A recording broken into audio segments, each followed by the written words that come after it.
네, 성도 여러분 하루 동안 평안하셨습니까? 2023년 6월 19일 월요일 새벽 기도회를 시작하겠습니다. 우리 함께 기도하시겠습니다. 참 좋으신 하나님 은혜를 감사드립니다. 오늘도 우리에게 새로운 날을 허락해 주시고 주님께 나아갈 수 있게 해 주시니 참 감사드립니다. 우리가 주님께 나아갈 때에 풍성한 하나님의 은혜를 기대하며 나아갑니다. 주님, 우리를 어여삐 보시사 주님의 은혜를 우리에게 가득 부어주시옵소서. 하나님의 은혜가 아니고서는 우리가 잠깐도 살아갈 수 없사오니 날마다 주님의 은혜를 구하며 살아갈 수 있도록 도와주시옵소서. 오늘도 우리에게 말씀해 주시는 하나님 아버지, 이제 레위기 마지막 장인 27장을 나눕니다. 5월부터 나눈 레위기 말씀을 통해서 하나님의 거룩하심에 대해서 배웠고 우리도 거룩해야 한다라는 것을 깨달았습니다. 하나님의 진리의 말씀을 우리가 삶 속에서 계속해서 적용해 나가야 하는데 주님, 우리가 주님의 뜻대로 주님의 말씀을 우리의 삶에 적용해 나갈 수 있도록 지혜를 허락해 주시옵소서. 용기를 더하여 주시옵소서. 그리고 말씀으로 살아가는 기쁨을 누리게 하여 주시옵소서. 오늘도 그것을 기대하는 마음으로 성경을 펼칩니다. 주님의 말씀을 읽을 때에 주님의 뜻을 깨닫게 해주시고 깨달은 뜻대로 살아갈 수 있는 우리 모두가 되게 하여 주시옵소서. 모든 것을 감사드리며 예수님의 이름으로 기도드립니다. 아멘. 네, 오늘 저희들에게 주신 하나님의 말씀은요, 레위기 27장 1절부터 15절까지 말씀입니다. 레위기 27장 1절부터 15절까지 말씀 함께 보시겠습니다. 여호와께서 모세에게 말씀하여 이르시되 이스라엘 자손에게 말하여 이르라. 만일 어떤 사람이 사람의 값을 여호와께 드리기로 분명히 서원하였으면 너는 그 값을 정할지니 내가 정한 값은 20살로부터 60살까지는 남자면 성소의 세겔로 은 50세겔로 하고 여자면 그 값을 30세겔로 하며 5살로부터 20살까지는 남자면 그 값을 20세겔로 하고 여자면 10세겔로 하며 1개월로부터 5살까지는 남자면 그 값을 은 5세겔로 하고 여자면 그 값을 은 3세겔로 하며 60살 이상은 남자면 그 값을 15세겔로 하고 여자는 10세겔로 하라. 그러나 서원자가 가난하여 내가 정한 값을 감당하지 못하겠으면 그를 제사장 앞으로 데리고 갈 것이요 제사장은 그 값을 정하되 그 서원자의 형편대로 값을 정할지니라.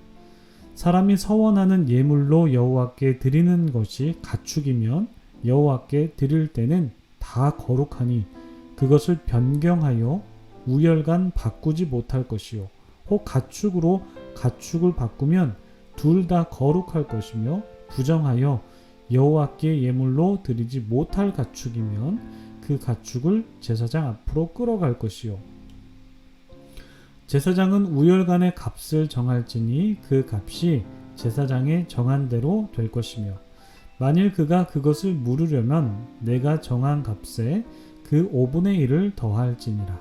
만일 어떤 사람이 자기 집을 성별하여 여호와께 드리려 하면 제사장이 그 우열간의 값을 정할지니 그 값은 제사장이 정한 대로 될 것이며 만일 그 사람이 자기 집을 물으려면 내가 값을 정한 돈에 그 5분의 1을 더할지니 그리하면 자기 소유가 되리라.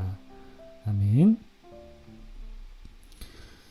네, 참 좋으신 우리 주님의 크신 은총이 우리 토론토 한인장로교회 모든 분들에게 오늘도 함께 하시기를 주님의 이름으로 축복합니다. 네, 또다시 새로운 한 주가 시작되었습니다. 활기차게 한 주를 시작하시길 바라고요. 하나님께서 이끄시는 은혜가 여러분들 모두에게 임하시기를 축복합니다. 이제 레위기 마지막 장인 27장을 나눕니다. 우리가 오늘은 레위기 17장 1절부터 15절까지 나누고요.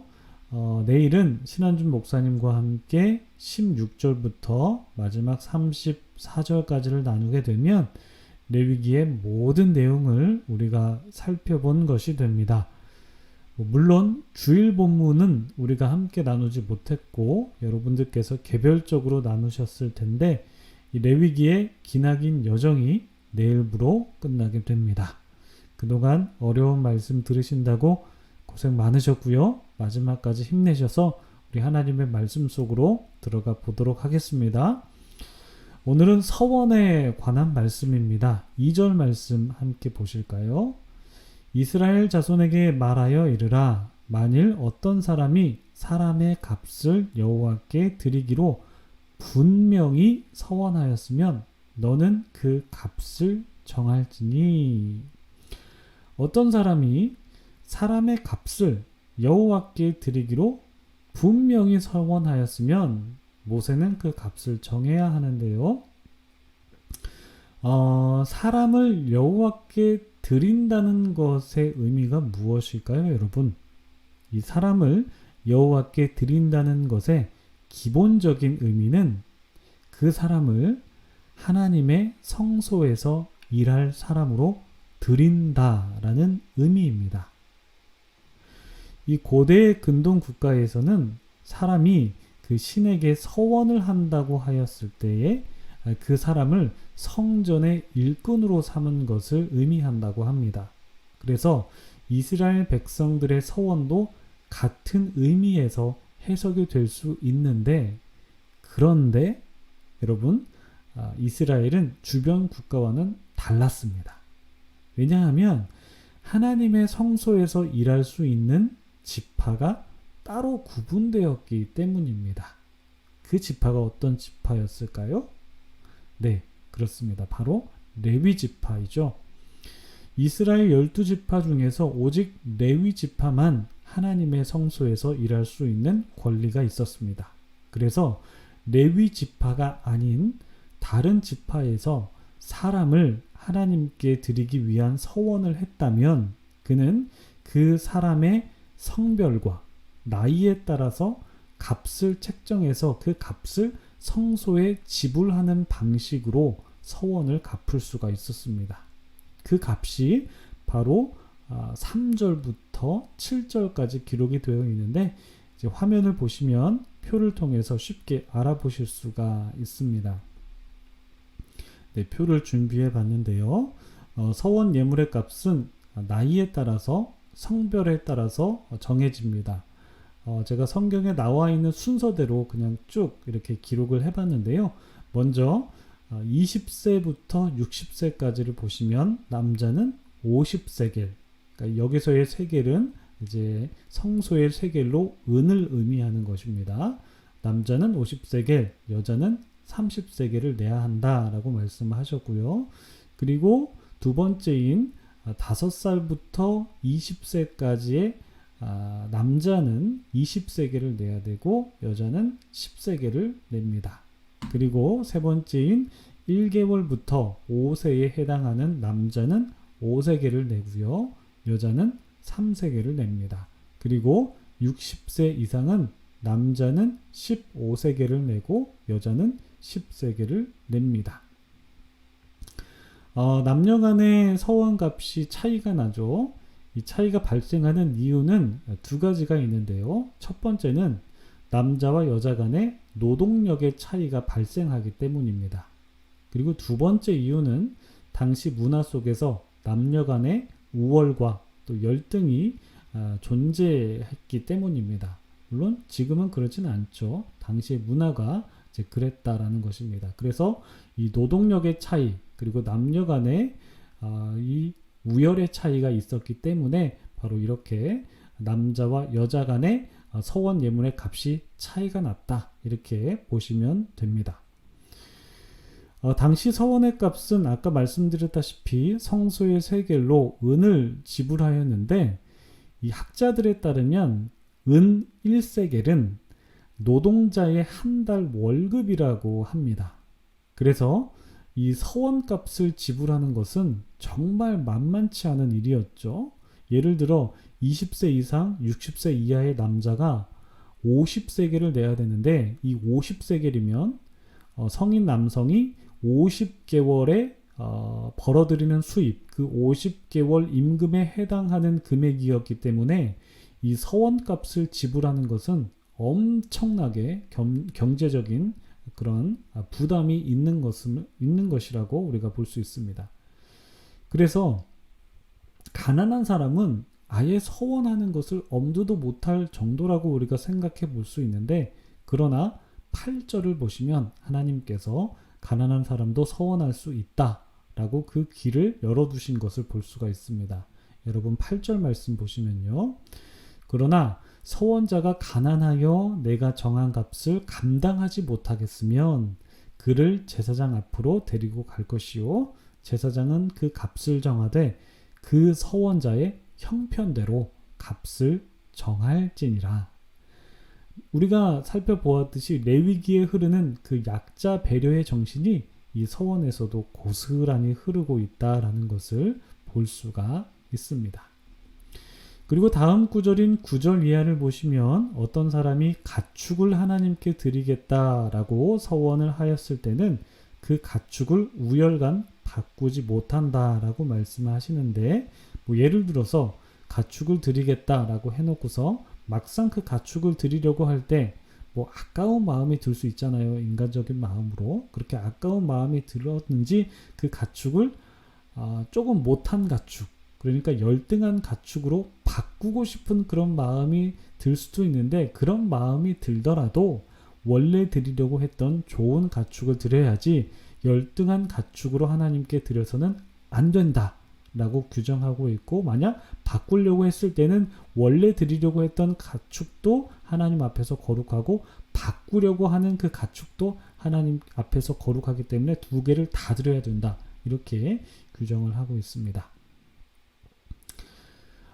그러나 그 부정한 가축을 드리려고 했었다면, 모르고 그런 것이죠. 모르고 이 가축을 드리려고 했는데 그 가축이 부정한 거예요. 근데 부정한 가축을 드리려고 한다면 그 부정한 가축을 하나님께 드릴 수는 없기 때문에 그 부정한 가축의 값을 따로 계산해서 그 계산된 금액을 지불하는 방법으로 서원을 갚을 수 있게도 하였습니다.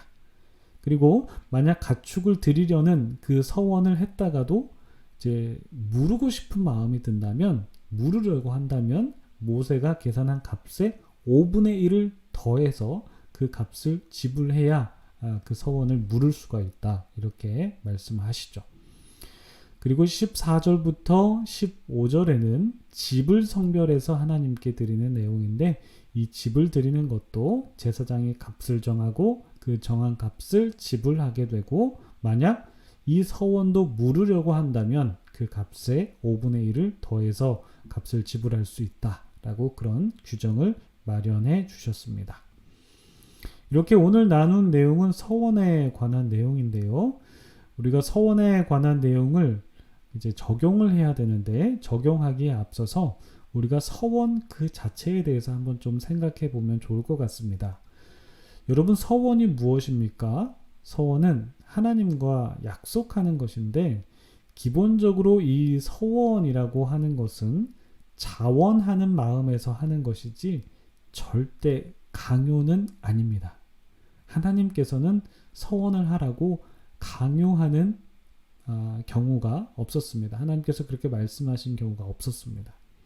서원하려는 자가 자신을 드리기 위해서, 자신의 몸을 드리기 위해서 서원을 하는 경우가 있고, 혹은 어떠한 사람이 어떠한 공경을 벗어나기 위해서 서원하는 경우가 있었습니다. 자기 몸을 드리기 위한 서원을 하는 경우에는 대표적으로 나실인으로 서원하는 경우가 있죠. 이와 관련된 내용은 민수기 6장에서 확인하실 수가 있는데요. 대표적인 나실인이 바로 12사사 중에 한 명인 그 삼손을 들 수가 있습니다. 그리고 또 한 가지 서원을 살펴보면 성경 곳곳에 나오는 서원은 그 곤경에 처한 자가 그 곤경을 벗어나기 위해서 서원하는 경우가 있죠. 야곱이 그랬고 입다도 그랬고 한나도 그랬습니다. 야곱은 아버지와 형을 속여서 삼촌 라반의 집을 향하고 있을 때 베델에서 하나님께 서원을 하죠. 하나님께서 저를 보호해 주시고 안전하게 돌아오게 해 주신다면 하나님께서 저의 하나님이 되어 주시고, 그리고 또 하나님을 위해서 집을 짓고 그리고 11조를 드리겠다라는 그런 서원을 했고, 입다도 암몬과의 전쟁 속에서 승리하고 돌아올 때에 가장 먼저 나를 맞이한 자를 제가 하나님께 번제물로 드리겠다라는 그런 서원을 했는데, 안타깝게도 그의 딸이 그 입다를 맞이하게 돼서 입다는 그 딸을 하나님께 번제물로 드리는 그런 모습도 우리가 성경을 통해서 볼 수가 있습니다. 그리고 한나도 임신하지 못했는데 하나님께서 저에게 아기를 주시면 그 아기를 하나님께 드리겠다라고 해서 사무엘을 하나님께 드리는 그런 서원을 하기도 했죠. 그러니까 이러한 서원은 어떤 공경을 벗어나기 위해서 서원을 하는 경우인데, 그런데 이 모든 서원이 절대 하나님의 강요가 아니고 서원하는 자가 그가 처한 상황과 그의 신앙 고백으로 하나님께 약속을 한 것입니다. 그러니까 서원은 하나님과 약속한 것이기 때문에 반드시 지켜져야만 합니다. 만약 서원을 하지 않고 지키지 않을 바에는 하나님께 아예 서원하지 않는 것이 좋습니다. 전도서에는 이렇게 말씀합니다. 전도서 5장 2절부터 제가 좀 이렇게 축약해서 말씀을 드리면 본문을 보시도록 하겠습니다. 전도서 5장 2절부터 한번 보시면요. 너는 하나님 앞에서 함부로 입을 열지 말며 급한 마음으로 말을 내지 말라. 내가 하나님께 서원하였거든 갚기를 더디게 하지 말라. 하나님은 우매한 자들을 기뻐하지 아니하시나니 서원한 것을 갚으라.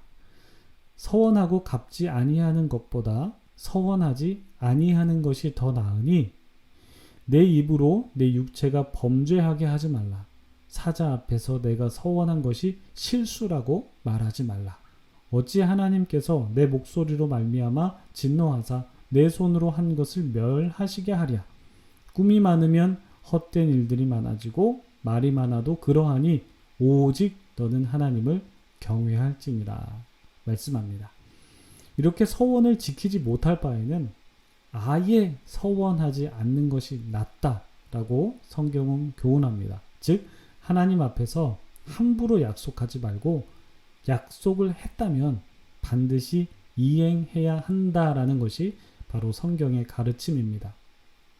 그러나 이 서원하는 것을 이행하는 것, 그래서 이것에 대한 부담감이 있어서 우리가 서원 자체를 좀 꺼려하는 경우도 있는데, 그렇지만 이 서원을 이행한다라는 것의 전제는 하나님께서 주신 복을 이미 받았다라는 것이죠. 그래서 이것을 통해서 우리가 생각해 보면 서원은 하나님께서 주시는 복을 누리는 통로가 될 수도 있다는 것이기 때문에 우리가 이 점도 우리가 간과해서는 안 되겠습니다. 그러나 다만 중요한 것은 하나님께 서원을 하였다면 반드시 지켜야 한다라는 것입니다. 여러분 혹시 하나님께 서원하신 것 있으십니까? 혹시 그 서원을 이행하셔야 하는데 미루고 있으신 것이 있으십니까? 오늘 우리는 서원 예물의 값을 통해서 서원에 대해서 한번 생각해 보았습니다. 우리가 하나님께 서원한다는 그 마음, 정말 귀한 마음이죠. 그런데 그 서원은 반드시 이행해야 하는 책임이 따릅니다. 그 책임을 우리가 기억해야 할 것이고요. 그것을 기억하시면서 여러분들 서원하시려면 서원하시기를 바라고요. 서원은 반드시 지켜야 하는 부담감은 분명히 있습니다. 부담감은 있지만 하나님의 은혜를 경험하는 통로가 될 수도 있습니다. 그래서 여러분 서원을 하실 때 여러분들께서 하나님께 지혜를 구하시면서 서원의 여부를 결정하시기를 바랍니다. 서원은 강요가 아닙니다. 여러분들의 자원을 통해서 하시는 건데 그 서원은 반드시 지켜져야 하는 것입니다. 그리고 서원은 하나님의 은혜를 경험하는 통로가 될 수 있습니다. 그것을 기억하시면서 오늘 말씀 생각하시면서 여러분 기도하시길 바라고요. 오늘 말씀을 통해서 우리가 하나님께 약속을 하였다면 반드시 지킬 수 있는 굳은 마음, 변치 않는 마음 달라고 기도하시고 그 변치 않는 마음으로 서원을 이행하되 서원을 할 때에는 지혜롭게 할 수 있게 해달라고 위해서 기도하겠습니다. 그리고 여러분들의 기도 제목 놓고도 기도하시고 오늘 하루를 시작하시길 바랍니다. 기도하시겠습니다.